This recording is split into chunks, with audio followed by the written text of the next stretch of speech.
Hi guys, my name is Riti and I did my ILA batch just before your batch, the current batch is going on. By education, I am an engineer and I worked with Nokia for about 8 years. I shifted into journalism post my engineering. I did my MA in journalism from Cardiff University. I worked with the media for about 5, 6 years, and I started my own news website post that. Organically, post my journalism, I started getting into training and coaching, and that's where I ended up at ILA to take forward this third step into my career. So that's very short about me and very brief.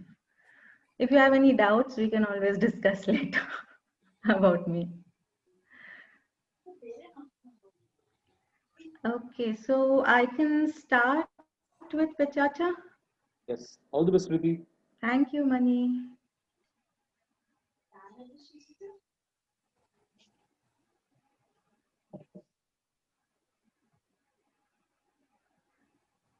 Okay, can you guys see this? Yes.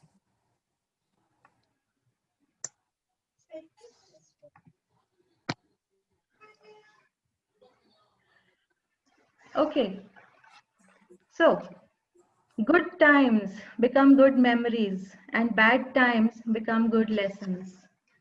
Ladies and gentlemen, today I want to talk to you about 26/11. I'm sure all of you are very aware of what happened on 26/11 in India. And the reason I talk about this to you is lest we forget about the lessons that this incident had in store for us. Was I a part of it?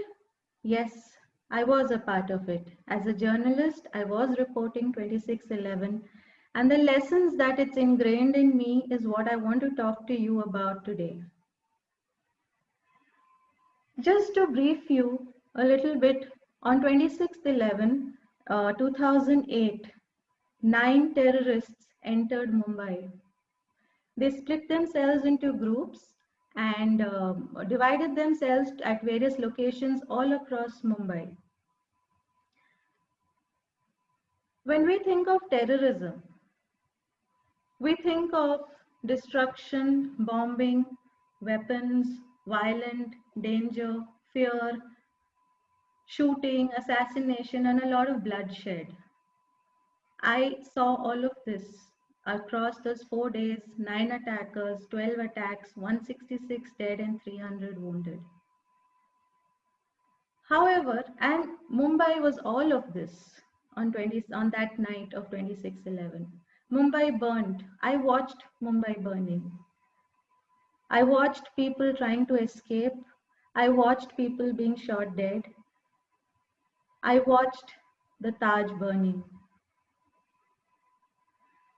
But what I also saw during my reporting was stories of grit, bravery, determination, fearlessness, valor, challenge, heroism, and moral courage.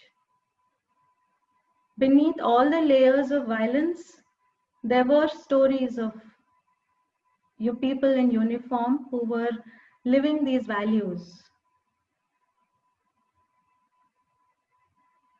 I saw a few uniformed people, Ashok Kamte, fire his last bullet at a terrorist before he succumbed.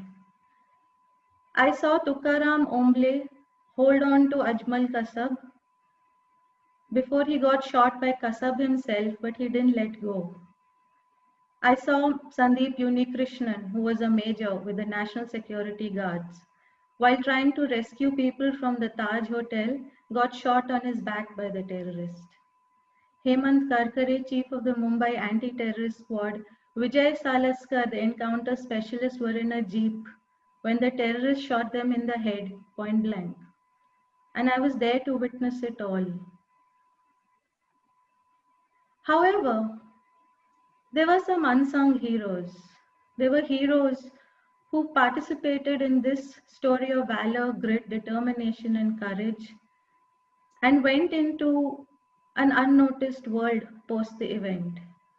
And I want to talk about these unsung heroes that we have not heard about. For 4 days, as I covered the Taj Mumbai attacks, a siege that shook India from its core, when I saw stories of people, it shook me from the core. However, I carried on, and today I am here to bring you this story of how Taj fought its way, how Taj and its employees were resilient in their approach towards fighting adversity. On that night, there were 500 guests who were registered into Taj. There were 600 plus additional guests in banquet halls, party places, other restaurants within the Taj Hotel. There were 600 staff on duty. Now let me tell you a bit about this staff on duty. There were 600 of them. They were mothers and fathers of children. They were spouses. They were people who were unmarried. They were very young people, 24 to 30 years old, who had just recently started working. They were single income people. There were people who had children waiting for them back home. All of these staff members knew the entry and the exit ways through the hotel. They knew every entry and every exit. But did they go? If I ask you, how many do you think left the hotel as soon as the attack started, or even while it was going on, or whether it ended? None of them. There was none of them. None of them left the hotel. Not a single person out of the 600 staff left the hotel that day. What were they doing? The call operators. As the terrorists were scoring through the corridors of the hotel, every single operator was calling every single room in the hotel, asking their guests to switch off their lights, take off their access cards, to not answer the knock on the door, for if it was a terrorist, they would have got shot. They did this right from the time the attack started at 9:30 p.m. until 4 a.m. the next morning. That was not a minute that they stopped. And this saved a lot of people from being shot dead. Karambir Kang, the general manager of the Taj Mahal Palace, he was at Bandra when the incident happened. He rushed back to the hotel and he went inside to participate in the rescue operations. His family was on the 6th floor, his wife and 2 young sons. The terrorists had recently bombed the 6th floor and they were dying. But Karambir Singh did not know of this. He went on with his duties of rescuing people, of evacuating them, of protecting them, sending them through exits and entries. And when he got to know that his wife and children had perished in the grenade attack, with all his loss and grief, he continued to perform his duty. He did not stop. Not 1 minute did he stop across these 4 days. He said to us later, I am the captain of the ship and I have to be the last one to leave, and if it sinks, I sink with it. These are all ordinary people with extraordinary courage.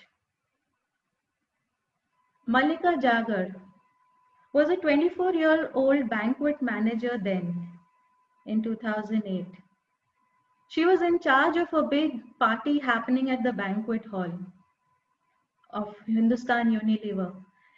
There were about 170 odd corporate honchos in that party. It was her responsibility to protect them. She locked the doors. She asked them to get onto the ground, onto their knees, and stay there till the terrorists had passed. She told us, I was scared. But the guests are my responsibility. Their lives are at stake and I'm just doing my job. And I cannot stop. She was just 24 years old then. In a big melee of crowd, when they were trying to escape through the exit, the chefs created a human chain to evacuate those guests. What happened at that moment was while this process was going on, the terrorists noticed this activity and they came face to face with the chefs. The chefs quickly covered the guests while they ran down and took the bullet of the terrorist.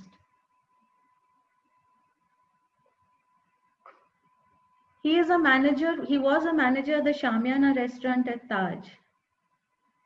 He was protecting some families in a particular room within the restaurant, and he went out to find a path to rescue. He came face to face with terrorists again, walking the corridors, and they threw a hand grenade at him. Fortunately, he jumped to one side and survived it, and he ended up rescuing at least 30 guests, including he went back after rescuing the guests. He went back to rescue a 10-year-old child who was stuck in a toilet, and his mother was looking around for him. 1,700 people at Taj that day, 1,600 plus escaped safely. 34 died, out of which only half of them were the hotel staff. When I went back to write my report after 4 long tiring days, I thought about why did people do this? What explains this behavior? What makes them so resilient? What makes them so courageous with grit and determination? And I realized that I saw resilience that day across 4 days at 3 levels. At an individual level, I saw an Italian chef who had not been trained to deal with this adversity. He was not ready for it either. Who would think of being involved in a terrorist attack in your life? But he had a wife and a baby stuck inside the hotel. He rescued the people, and after 2 days of frantic calling, he went back inside to give milk to his baby and came back out safe. This was his resilience at an individual level because it was his perseverance, determination, and grit that made him go and protect his family and himself. I saw resilience at a community level. When you get emotionally attached to the situation, where we drop all our guards and we hold each other and walk just to protect each other or somebody behind us. So that if the bullet comes flying, we take the first bullet before it reaches the next person. I saw resilience in community. And this was immense. It was immense. I saw resilience in people because of the characteristics of the incident, a terror attack. There were military people, NSG commandos, Marcos, who were working day in and day out, assuring people that we are there for you and we are going to get you out.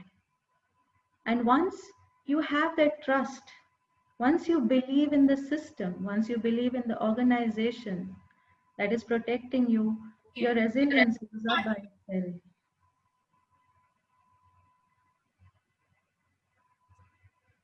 So what is resilience now? These people are not trained. Like I said, these people are not trained to fight.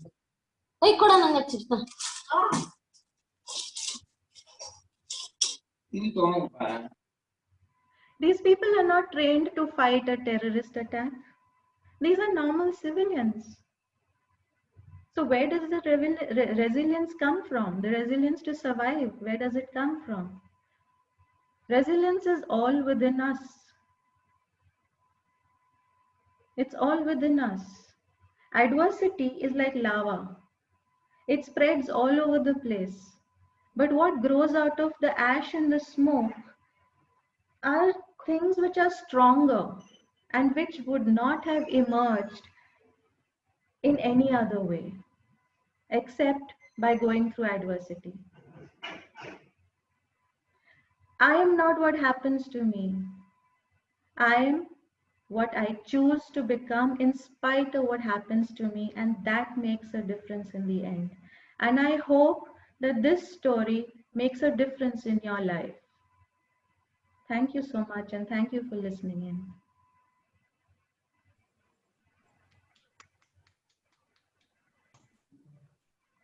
Wow, let's clap for Riti, guys. What a wonderful Pachacha presentation. This is so good. This is so good, guys. Wonderful, Riti. Thank I you. was completely glued. Awesome, Riddhi. I was like having goosebumps listening to you. Yeah, beautifully done. I almost had tears in my eyes. Thank you so much. I So think nice. I also get emotional with every pichacha you make me do, Kaushik.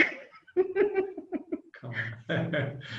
Yeah, I know these are all true stories, what we have gone through, right? And this is where the emotions will come, guys. Let's have a big round of applause for Riti.